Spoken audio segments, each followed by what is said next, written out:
have there been times when you're like, screw this sport, I'm out, I'm done? And how did you, I mean, you mentioned, you hinted at this, hey, life goes on, but have there been times, and how did you, is there some sort of routine that you go through to overcome those?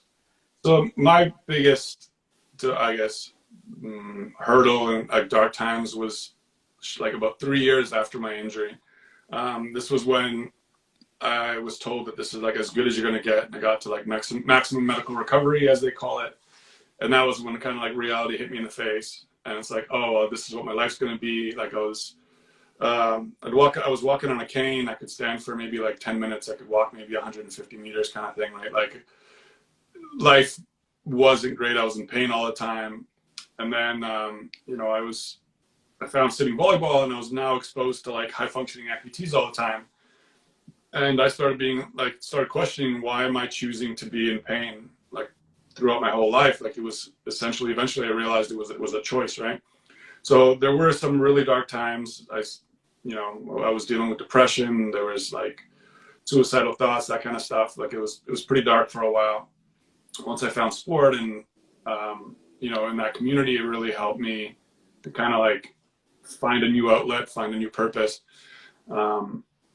you know, and kind of get away from those dark thoughts. And then with thinking about, you know, like the whole quitting sport and that kind of stuff, like I'm not a young chicken anymore. I'm not, you know, I'm 40 now. You know, in our sport, you tend to have guys that are maybe like a little higher in age. Like you see athletes playing, you know, 45, 50 years old.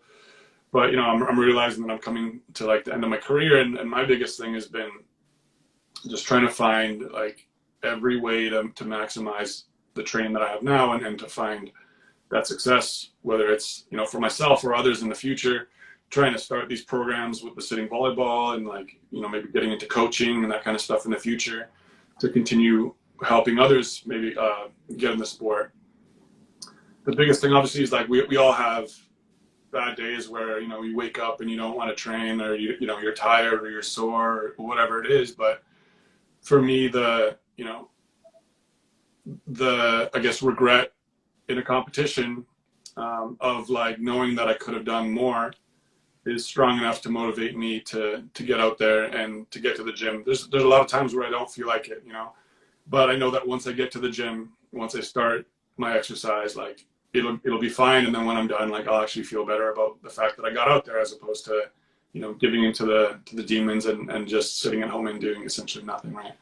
So yeah, I do experience that kind of stuff and the motivation loss, but I have a bigger goal in front of me, and I want to reach it one day. So I'm willing to sacrifice whatever it takes to get there.